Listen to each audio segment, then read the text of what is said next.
ठीक है, आज हम पढ़ने वाले हैं न्यूट्रिएंट्स के बारे में। तो क्या क्या हमारे भोजन में हमारे प्लेट में आता है उसे हम जानेंगे। तो पहला है be it different variety of food according to taste our taste and body requirement. मतलब कि हमारे शरीर जो मांगते हैं उसके अनुसार हम अपने स्वाद के अनुसार भोजन को अलग अलग प्रकार के रूप में खाते हैं।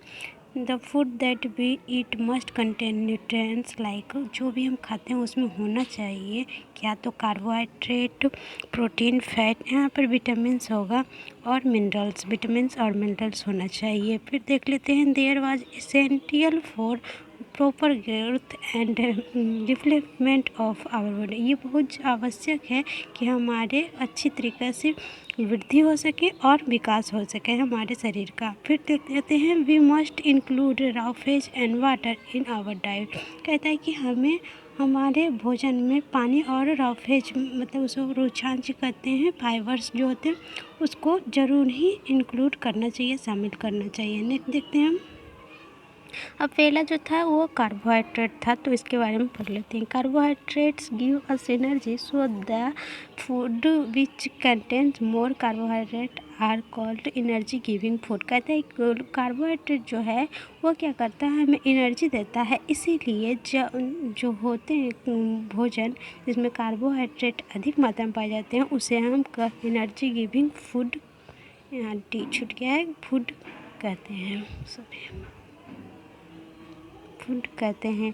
यहाँ पे भी है the people who include the people who indulge in physical work need a diet rich in carbohydrate. कहता है कि जो भी मनुष्य हैं जो फिजिकल वर्क ज़्यादा करते हैं उन्हें कार्बोहाइड्रेट रिच भोजन करना चाहिए।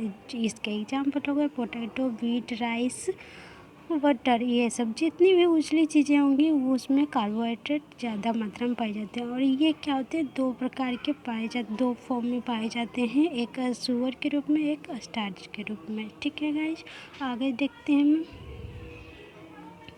अब दूसरा जो था हमारा प्रोटीन था। Protein are the nutrients which help us to grow. कहता है कि प्रोटीन ऐसा न्यूट्रिएंट्स है जिसके कारण हम बढ़ते हैं, वृद्धि करते हैं। It also help in repair our और आउट सेल। कहता है कि इससे ये हमारे घाव या जो भी टूटे फूटे सेल होते हैं उसको भी रिपेयर करता है। Children must taken food rich in protein. बच्चों को अवश्य ही ये भोजन जिसमें प्रोटीन मात्रा ज़्यादा है उसे ग्रहण करना चाहिए। इसके एग्जाम्पल हो गए फल्स, pea and beans, egg, meat, etc. There are also called body building food. कहता है और ये क्या करता है, क्योंकि हमें वृद्धि करता है और हमारी बॉडी को रिपेयर करता है, इसीलिए इसको हम बॉडी बिल्डिंग फूड भी कहते हैं। ठीक है गाइस, नेक्स्ट देखते हैं तीसरे नंबर में कौन है, तो हमारा फैट है।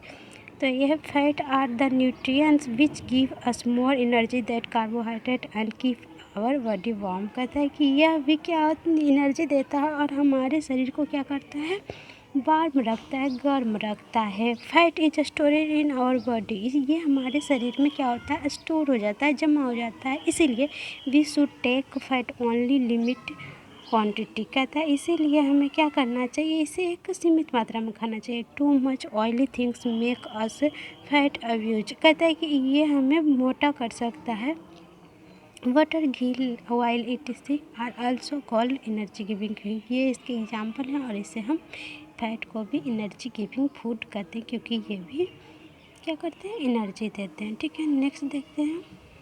फोर्थ है vitamins and minerals. Vitamins are the nutrients which help our body to fight against any disease. कहता है कि इससे ये क्या है, विटामिन्स जो हैं न्यूट्रिएंट्स ऐसे पोषक तत्व हैं जो हमारे बॉडी को रोगों से लड़ने की शक्ति देती है या उससे बचाती है। तो कहता है कि minerals help in the formation of body components like muscle and teeth. और जो मिनरल्स होते हैं वो हमारे शरीर को बनाने में, जैसे कि दांत और मसल्स को बनाने में सहायता प्रदान करते हैं। फिर देखते हैं vitamins and minerals help us to stay healthy and fit. They are also known as protective food. क्योंकि ये देखिए हमें बचा रहा है रोगों से, हमें स्वस्थ रख रहा है, इसीलिए इसे हम प्रोटेक्टिव फूड कहेंगे। नेक्स्ट देख लेते हैं, उसी के बारे में है थोड़ा सा और। We need vitamins and minerals in small quantity but we must take them regularly. कहते हैं कि इसे हमें थोड़ी सी मात्रा में ही लेना है, लेकिन हमें क्या करना है, रेगुलरली लेना है। सम मिनरल्स लाइक,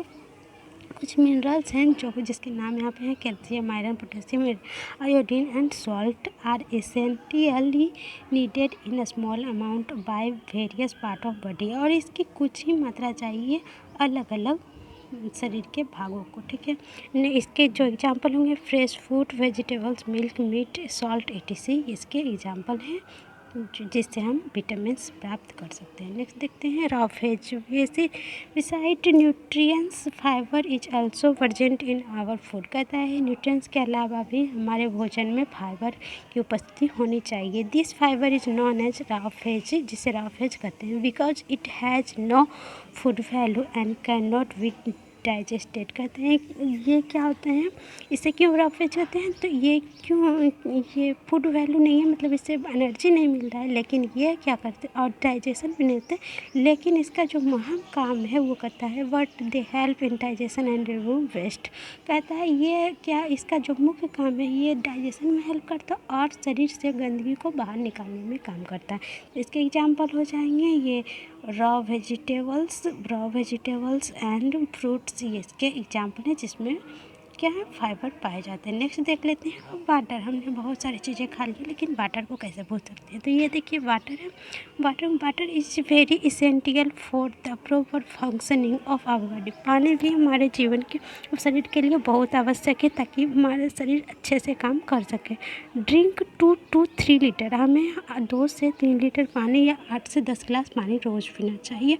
और कहता है 3/4 of our body weight is water. कहता है हमारे शरीर का जो 3/4 है यानी 3/4 हिस्सा जो है वह पानी से बना हुआ है। Water help in digestion and balance body temperature. ये क्या करता है, हमारे पानी की डाइजेशन में भी मदद करता है और हमारे बॉडी टेम्परेचर को बैलेंस संतुलित किए रखता है, ठीक है।